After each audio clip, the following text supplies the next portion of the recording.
한 주간을 지내다 보면 기분 좋은 소식이 들려올 때도 있고 조금 언짢은 이야기들이 들려올 때가 있습니다. 지난 주간에 우리의 마음을 아프게 했던 일명 인분교수라는 그런 사건이 있었습니다. 학생이 교수의 밑에서 수년 동안 정말 노예처럼 학대를 당하고 이렇게 괴롭힘을 당했던 그런 모습을 보면서 한 공동체 안에서 정말 힘을 가진 사람이 힘을 없는 사람을 저렇게도 잔인하게 학대할 수 있구나, 괴롭힐 수 있구나 라는 것을 우리는 보았습니다. 또 이와는 반대로 북한에서 탈북해서 이제 우리나라에서 6년째 정착을 하고 생활하고 있는 한 자매가 있었는데 북녘에 있는 그 가족들의 소식이 들려왔습니다.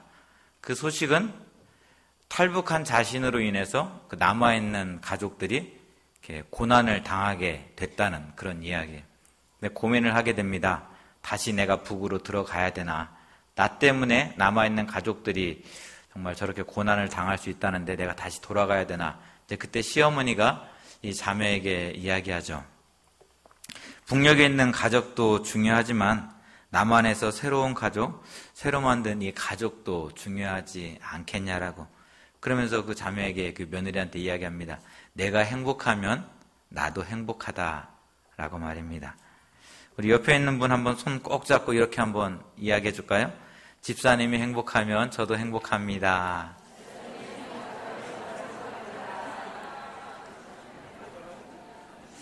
그러니까 생각의 차이도 있고 자라온 배경도 틀리지만 사랑 안에서 가족이라는 이름으로 이렇게 서로 또 따뜻하게 감싸줄 수 있구나, 하나가 될 수 있구나, 위로할 수 있구나, 참 따뜻한 그런 이야기였습니다. 근데 이런 이야기들을 들을 때마다, 접할 때마다 그런 생각을 하게 돼요. 똑같이 사람 사는 세상이고 똑같이 사람이 있는 공동체인데 어떤 데서는 정말 우리 귀에도 듣기도 정말 부담스러운 그런 가슴 아픈 일들이 일어나고 또 어느 곳에서는 이렇게 좀 가슴 따뜻한 이야기들이 일어나는가 생각을 하게 됩니다. 그래서 곰곰이 제 마음을 들여다보면 이게 멀리 있는 이야기가 아니구나 라는 생각을 하게 되죠.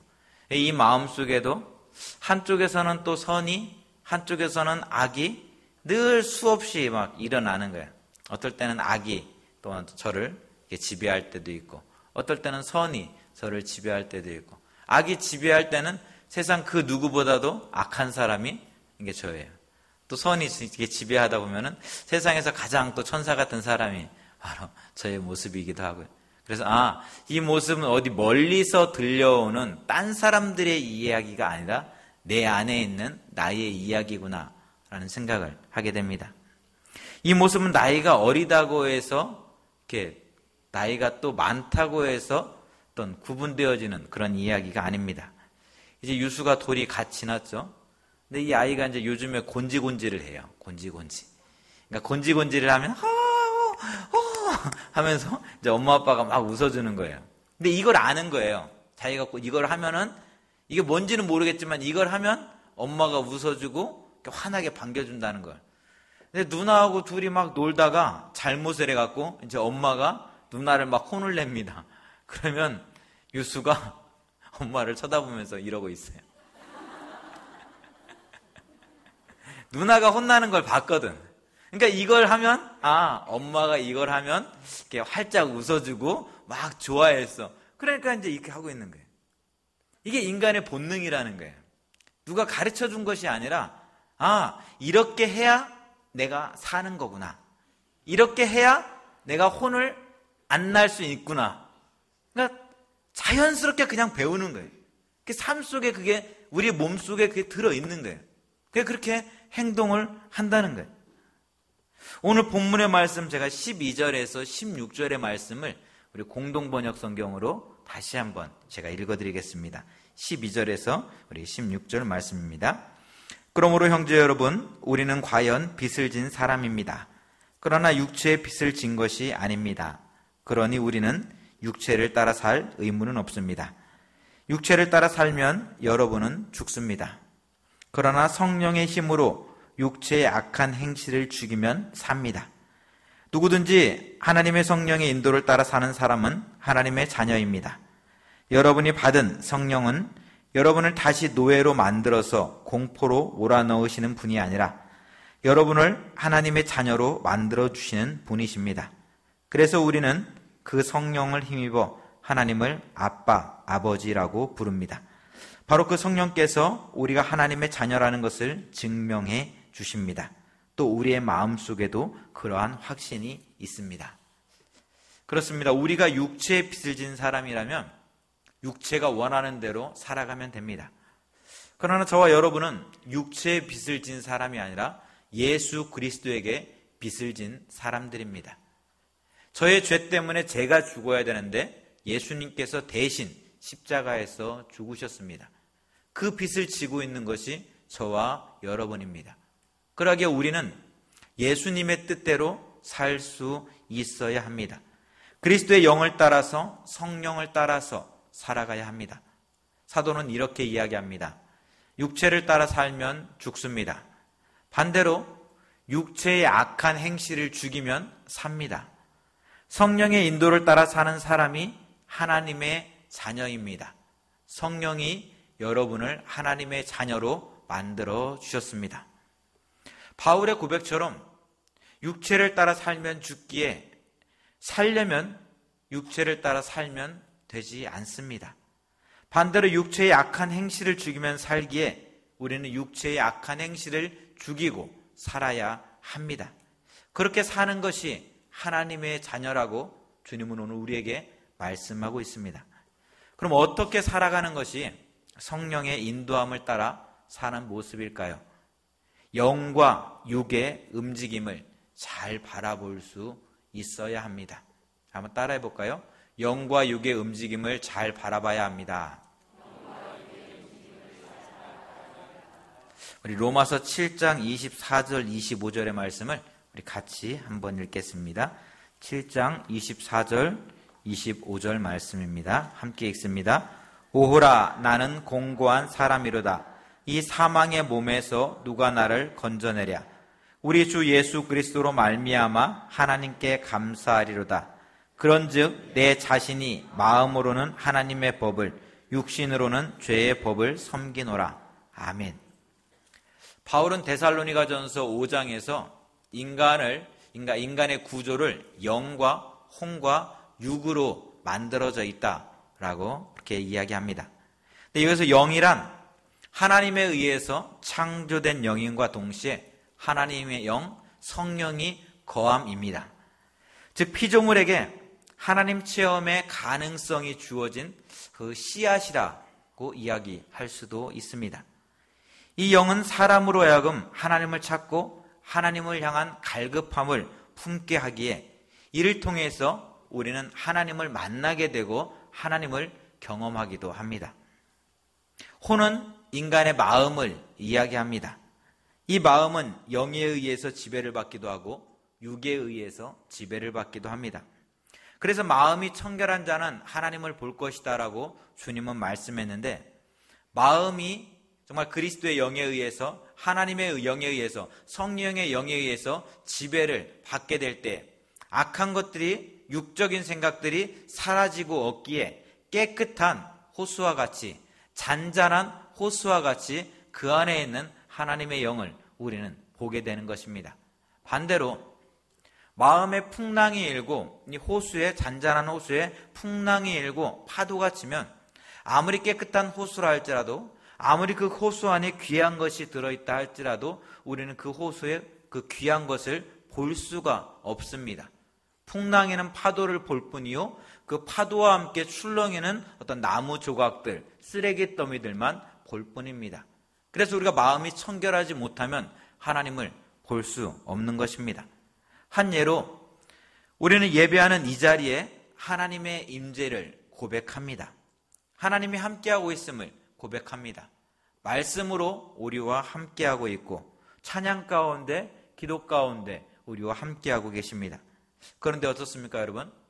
매일 매 순간 예배드리면서 찬양하면서 기도하면서 예배 가운데 임재하고 계시는 하나님을 만나고 계십니까? 말씀으로 우리에게 찾아오시는 그 하나님의 음성을 듣고 계십니까? 내 마음에 다른 것들로 가득 차 있으면 아무리 예배를 드리고 말씀을 읽어도 하나님의 말씀이 들려오지 않습니다. 하나님의 음성이 들리지가 않습니다. 하나님의 임재가 경험되지 않습니다. 그래서 주님은 마음이 청결한 자는 복이 있나니 그 사람이 하나님을 만날 것이라고, 하나님을 볼 것이라고 우리에게 말씀하고 있는 것입니다. 육은 긍정적인 의미와 부정적인 의미로 사용되어지는데, 긍정적인 의미로서의 육은 죄를 범하지 않은 육, 그러니까 깨끗한, 죄에 물들지 않은 깨끗한 몸을 이야기합니다. 성육신하신 우리 주님께서 인간의 몸으로 이 땅에 오셨지만 죄가 없으시다라고 했을 때 사용되어지는 그 육의 모습이 바로 긍정적인 의미의 육입니다. 우리의 또 이렇게 이야기하면 참 그런데 고기 덩어리인 어떤 육체, 육을 나타낼 때도 긍정적인 의미를 사용하기도 합니다. 근데 이 육이 부정적인 의미로 사용되어질 때는 이 죄와 아주 밀접한 관계가 있습니다. 식욕과 성욕, 명예욕, 소유욕과 같은 인간의 본능적인 성향을 우리는 육이라 이야기합니다. 이러한 인간의 본능적인 욕망은 인간이 창조되어질 때 이미 인간이 가지고 출발하고 시작된 모습이기도 합니다. 배고프면 식욕이 일어나서 밥을 먹어야 하는 것처럼 피조물의 불완전한 모습이 육의 모습으로 표현되어지기도 합니다. 그러하기에 우리는 인간의 욕망 그 자체, 배고픈 그 자체를 죄다, 선하다, 악하다라고 이야기하지를 않습니다. 하지만 이러한 인간의 욕망은 죄로 기울어지는 그런 경향이 있습니다. 배가 고파서 밥을 먹습니다. 근데 나의 배고픔 때문에 더 많이 먹고 또 더 급하게 먹고 내일의 배고픔이 걱정이 돼서 창고에 그 배고픔을 해결하기 위해서 여러 가지 것들을 쌓아 놓습니다. 근데 그렇게 쌓아 놓다 보니까 어떠한 일들이 발생해요? 죄가 발생하는 거예요. 내 배고픔 때문에 다른 이의 배고픔을 돌아보지 못하고 내 배고픔 때문에 다른 이의 아픔을 무시해버리는 죄가 만들어지는 거예요. 먹고 싶은 마음, 편하고 싶은 마음, 인정받고 존중받고 타인보다 낫고 싶고 섬김을 받고 싶고 분노, 짜증, 불안, 두려움, 이 모든 것들이 인간의 욕망이 표현되어지고 나타나는 다양한 모습들입니다. 수백 가지, 수천 가지의 모습으로 나타나기도 하죠. 근데 영과 육의 움직임을 우리가 바라본다는 것은 지금 내 마음이 무엇에 의해서 지배를 받고 있는가 본다는 의미입니다. 내 마음이 영에 의해서 지배를 받고 있는가, 영에 의해서 다스림을 받고 있는가, 아니면은 육신의 욕망에 의해서 내 마음이 다스림을 받고 있는가를 바라보는 것입니다. 우리는 의식을 성찰한다라는 표현으로 이런 말을 쓰기도 하는데, 이 말은 내 마음의 움직임을 알아차린다라는 거예요. 내 생각의 움직임을 알아차린다라는 거예요. 그래서 지금 내 마음이 내 육신의 욕망으로 어떤 더 높아지고 싶고 남들보다 더 막 높은 곳에 더 좋은 것을 가지고 싶고 더 많은 것을 가지고 싶은 그 욕망에 내 마음이 지금 사로잡히고 있구나, 지배당하고 있구나 라는 것을 바라보는 거예요. 반대로 내 마음이 하나님을 더 많이 사랑하고 더 보기 위해서 몸부림치고 있구나, 높아지는 것보다는 섬기는 삶의 기쁨으로 내 마음이 충만해지고 있구나 라는 것을 알아차리는 거예요. 보는 거예요. 그래서 그리스도인이 정말 그리스도인으로 성숙되어져 간다는 것은 하루에 적어도 정말 10분이라도, 때로는 1시간이라도 그렇게 내 마음을 돌아볼 수 있는 그런 시간을 갖는 것을 의미합니다. 하루에 한 번, 아니면 하루에 10번, 아니면 하루에 100번이라도 그렇게 잠깐씩이라도 내 마음이 어떻게 움직이고 있는지, 무엇에 의해서 지배를 받고 있는지 살펴보고 깨달을 때에 우리는 육의 노예로 살아가는 것이 아니라 성령의 다스림 가운데, 인도함 가운데 살 수 있는 것입니다. 바울은 하나님을 위해서, 복음을 위해서 일평생 살아온 사람입니다. 누가 바울더러 믿음이 약하다, 그리스도인답지 못하라고 표현할 수 있겠습니까? 그러나 바울은 누가 뭐라고 해서가 아니라 내 안에서 하나님의 영과 인간의 욕망이 이 다투고 있는 것을 바라보게 됩니다. 인정하게 됩니다. 내 생각에는 성령이 내 마음 가운데 가득히 찾아오셔서 성령이 내 마음을 다스리는 삶을 살기를 원하는데, 어느 순간 돌아보니까 인간의 욕망이, 내 이기적인 생각들이 내 마음을 지배하고 다스리는 모습을 보고 있는 거예요. 그래서 하나님이 우리에게 주신 의지를 가지고 정말 하나님, 이 인간의 욕망들을 내려놓습니다, 하나님 도와주세요 라고 하면서 쫓아내는데, 어느 순간 나를 돌아보면 또다시 그 욕망이 내 마음을 차지하고 있다라는 거예요. 그 모습을 보면서 오호라 나는 공고한 사람이로다, 이 사망의 늪에서 누가 나를 건져낼 수 있냐라고 기도하고 고백하고 있는 것입니다. 만약 신앙생활하면서 사도 바울의 믿음이 약하다라고 표현한다면 그 사람은 교만한 사람이란 이야기를 들을 것입니다. 그런데도 평생을 하나님만 바라보며 살아왔던 노사도는 아직도 하나님의 영에 사로잡혀서 살지 못하고 갈등하고 있는 내 자신을 보게 됩니다. 그리고 그 모습을 인정하고 있습니다. 그리고 이 갈등하는 마음으로 인해서 하나님께 기도하고 있습니다. 사랑하는 성도 여러분, 지금 여러분의 마음은 무엇에 지배를 받고 있습니까? 하나님의 영에 의한 다스림을 받고 있습니까?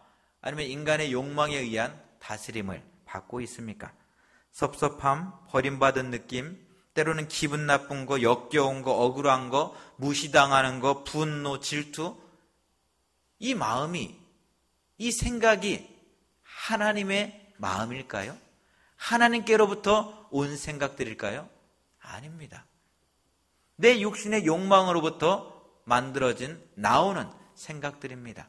근데 이러한 생각들에 내 마음이 사로잡혀 있다면, 내 마음을 빼앗기고 있다면 나는 지금 하나님의 영의 성령에 의해서 다스림을 받고 살아가는 것이 아니라 육에 의해 다스림을 받고 사는 사람인 것입니다. 그렇기 때문에 우리는 내 자신을, 내 마음을 잘 돌아볼 수 있어야 합니다. 이 바라보는 것은 때로는 괴로운 일입니다. 내 자신을 인정하기 때문에 바라보기 싫을 때도 있습니다. 그러나 힘들지만, 어렵지만 인내하면서 내 모습을 바라볼 때에, 그리고 그 모습을 인정하고 주님 앞에 나아갈 때 우리는 성령의 인도함을 받는 삶을 살 수 있는 것입니다. 두 번째로 우리가 바라본다는 것은, 첫 번째는 나를 바라봄에 대해서 같이 이야기를 해봤는데요. 두 번째로 이 바라봄은 상대를 바라볼 때에 내 중심으로 바라보는 것이 아니라 타자 중심적인 바라봄의 삶을 살 수 있어야 됩니다. 그러니까 상대를 바라보면서 내 생각으로 바라보는 것이 아니라 상대의 마음을, 상대의 생각으로 바라볼 수 있어야 된다는 거예요. 한 아버지가 딸을 위해서 매일 저녁 정말 축복 기도를 해주었습니다. 얼마나 복된 모습이에요. 귀한 모습이에요.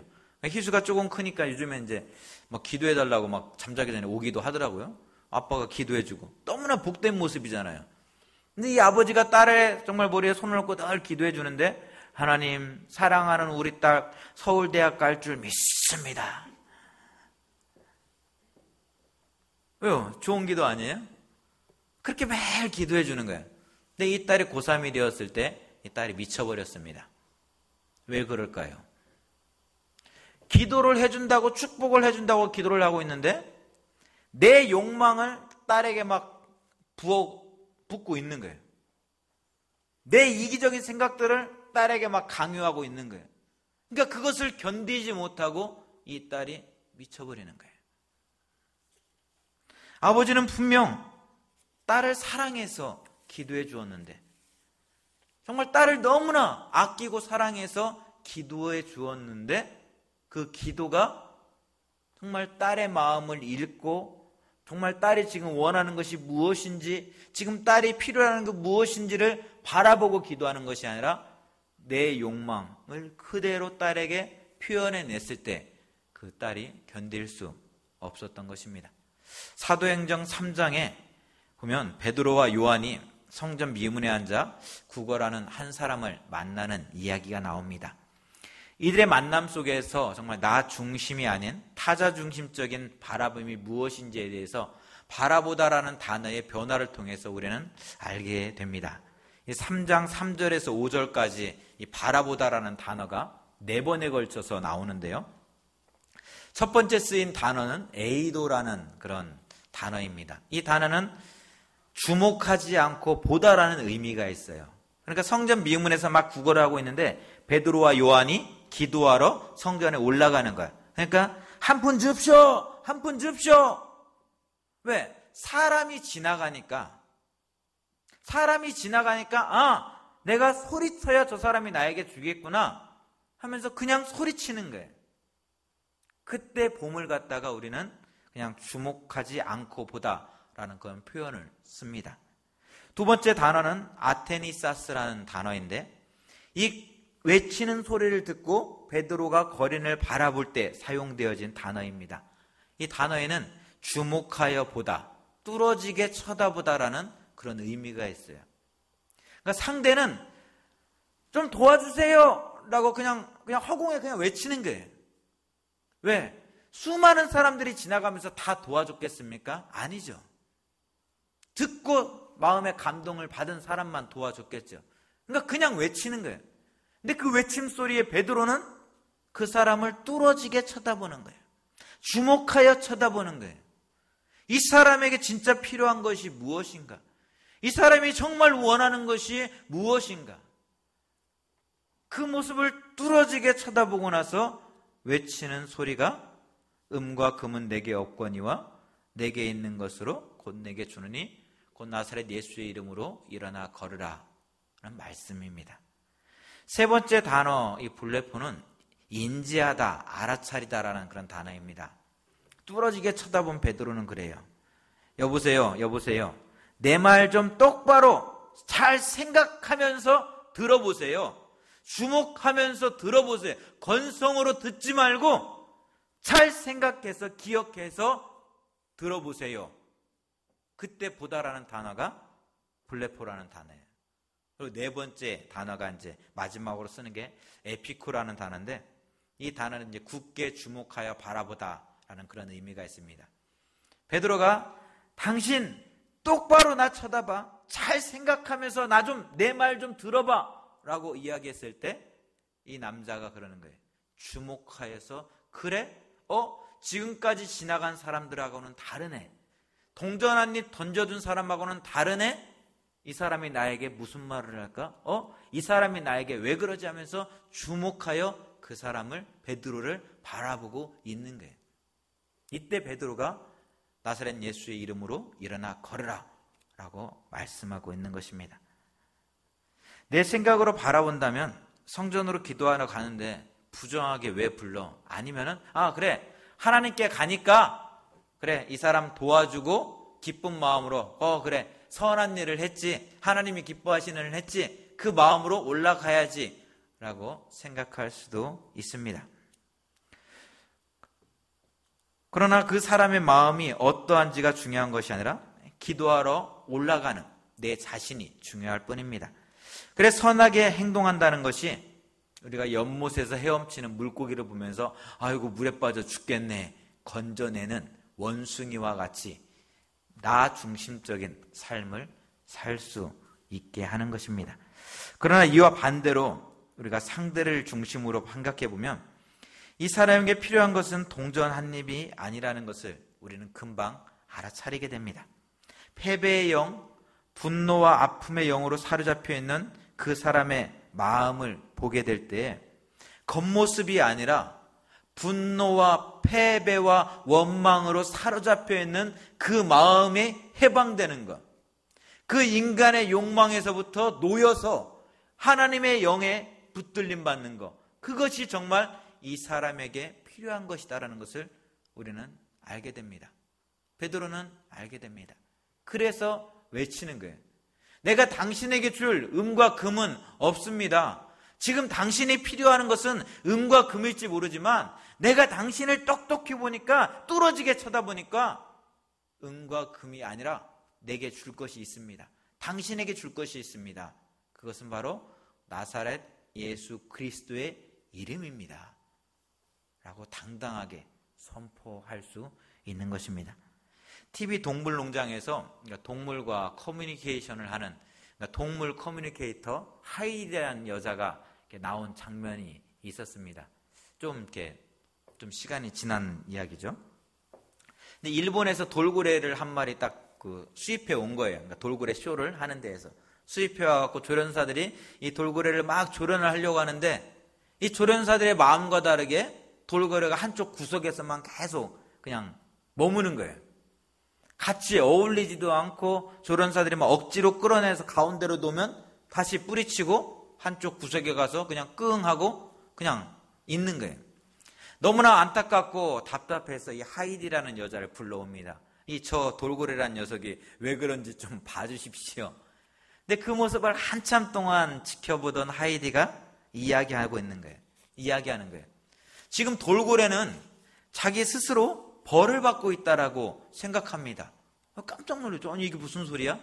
그랬더니 이제 이 하이디라는 여자가 하는 말이, 일본에서 자기에게 아무 말도 하지 않고 그냥 한국으로 쑥 데리고 왔다는 거예요. 자기가 정말 편안하게 있던 그 공간에서 자기에게 아무런 이야기도 해주지 않고 쑥 데리고 낯선 땅에다, 낯선 공간에다 자기를 집어 넣어놨다라는 거예요. 그 불안과 그 요동치는 마음이 느껴진다라는 거예요. 그러니까 조련사들이 깜짝 놀랐죠. 그리고 또 계속해서 돌고래 등을 쓰다듬으면서 이제 이야기를 하는 거예요. 이제 미안하다고. 그런 마음이 아니었는데, 우리가 너에게 정말 이렇게 잘못했다고, 미안하다고 이렇게 몇 마디를 쭉 하면서 이제 쓰다듬어 주는데, 시간이 지나고 나서 정말 놀라운 일이 일어나는 거예요. 한쪽 벽에만 웅크리고 있던 돌고래가 점프를 하는 거예요. 그리고 사람들 곁으로 다가오는 거예요. 다른 동물들과, 다른 돌고래들과 같이 어울리는 거예요. 여기서 우리가 이 바라봄이라는 것을 생각해 보게 됩니다. 조련사들이 돌고래를 막 끌어내고, 밖으로 끌어내고, 그 구석에서부터 끌어내려고 했던 것은 비싼 돈을 가지고 수입해온 동물이에요. 빨리 적응을 시켜서, 훈련을 시켜서 쇼를 해야 돼. 그래야 비싼 돈을 들인 이 값을 우리가 다시금 얻을 수 있는 거예요. 내중심적인 행동이죠. 내중심적인 바라봄이죠. 근데 이 하이디라는 여자는 내중심적이 아니라 돌고래의 마음을 먼저 읽으려고, 그 생각을, 어떤 감정을, 지금 얘가 왜 그러나 그 감정을 읽어보려고 노력하는 거예요. 그리고 그 모습에 대해서 행동을 취하는 거예요. 이것이 바라봄입니다. 바라본다, 들어준다라고 했을 때 중요한 것은 타인 중심이라는 사실을 우리는 잊지 말아야 됩니다. 예수님께서, 하나님께서 우리가 성탄절이 다가올 때 이런 기도를 한 번씩 해보는데요. 예수님께서 이 땅에 오실 때 천상에서 우리 이 땅을 바라볼 때 그 마음이 어떠했을까 한 번씩 기도를 하게 됩니다. 하늘에서 우리들이 사는 모습을 보는 거예요. 근데 막 죽음의 길로 막 달려가요. 그래갖고 선지자들을 보내면서 안 돼, 그 길은 죽는 길이야, 이쪽으로 돌이켜야지 라고 이야기하는데, 그 선지자의 말을 무시하고 어떤 징조를 다 무시하고 막 죽음의 길로 달려가고 있어요. 그 모습을 보고 있는 하나님의 마음이 어떠했을까? 그런 상상도 해봐요. 성부 하나님, 성자 하나님, 성령 하나님이 세 분이서 함께 그 모습을 바라보면서, 하나님, 저 사람들을, 저 아이들을 어떻게 할까요? 그런 상상들을 해보면 가슴이 너무나 아파요. 그래서 우리가 잘 아는 이야기, 아무리 사람이, 개미가 죽음의 길로 막 가고 있는데 불쌍해서 막 쓰레기로 쓸고 빗자루로 쓸고 길을 옮기고 물을 부어도 계속해서 그 길을 갈 때, 그 개미를 살릴 수 있는 유일한 길은 내가 개미가 되어서 개미의 말로, 개미의 언어로, 개미의 문화로 개미의 생각으로 그들에게 이야기해 줘야 된다는 것처럼 예수님께서 인간의 몸으로 이 땅에 오신 거예요. 그 놀라운 사건이 바로 저와 여러분을 위해서, 저와 여러분의 마음의 생각들을 읽어주기 위해서, 저에게, 여러분에게 말씀해 주기 위해서 이 땅에 오신 사건이라는 거예요. 사랑하는 성도 여러분, 성령의 인도를 따라 사는 사람이 그리스도인이라 하였는데, 그렇게 살려고 내가 죽어야 하고 내가 정말 없어져야 할 것 같습니다. 성령을 따라 살면 내가 죽어야 되는 것 같아요. 내가 없어져야 되는 것 같아요. 왜 그러냐면 우리가 살고 있는 이 세상은, 이 세상의 논리는, 세상의 이치는 성령을 따라 살면, 성령에 사로잡혀 살면 바보가 돼요. 천치가 돼요. 오히려 육신의 욕망을 따라서 살아가야 저 사람 세상 잘 사는 사람이다라는 소리를 들어요. 저렇게 살아야 똑똑한 사람이다라는 소리를 들어요. 그런데 우리 예수님께서 나를 위해서 바보처럼 육신을 입고 이 땅에 오셨다면 그 예수님을 사랑하고 있는 저와 여러분 또한 예수님 때문에라도 이 땅에서 정말 바보처럼 살 수 있지 않을까요? 육신의 욕망을 따라서 육신의 욕망에 내 마음이 지배당하는 것도 모르고 막 살아가는 것이 아니라 성령의 다스림을 받으면서, 그래서 내 마음 가운데 나와 함께 하시는 하나님으로 인해서 기뻐하고 감사하면서, 비록 내가 소고기 먹으면서 기뻐하지 못하고 그냥 닭고기 먹으면서 감사하고 찬송할 수 있다면, 하나님을 내가 볼 수 있다면 오히려 그 자리를 선택할 수 있는 것이 그리스도인의 삶의 모습이 아닐까, 성령을 따라 살아가는 사람들의 모습이 아닐까, 오늘 본문의 말씀을 통해서 묵상하고 기도하게 됩니다. 오늘 헌신을 다짐하는 우리 구여전도회 원 여러분, 구여전도회가 내 자신이, 또 우리 가정이 하나님의 영의 다스림을 받고 있는지, 육신의 욕망에 사로잡혀 있는지 잘 바라볼 수 있기를 원합니다. 깨닫고 생각해 볼 수 있기를 원합니다. 그래서 서로의 모습들을 바라보면서 하나님을 볼 수 있는, 내가 당신을 보면서, 집사님을 보면서 하나님을 뵙습니다라는 고백이 우리 구여전도의 모임 가운데, 예배 가운데, 기도의 자리 가운데 함께 할 수 있기를 주님의 이름으로 축원드립니다. 같이 기도하겠습니다.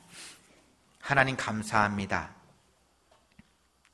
사도 바울의 고백처럼 우리의 마음 가운데는 정말 하나님의 영과 우리의 육신의 욕망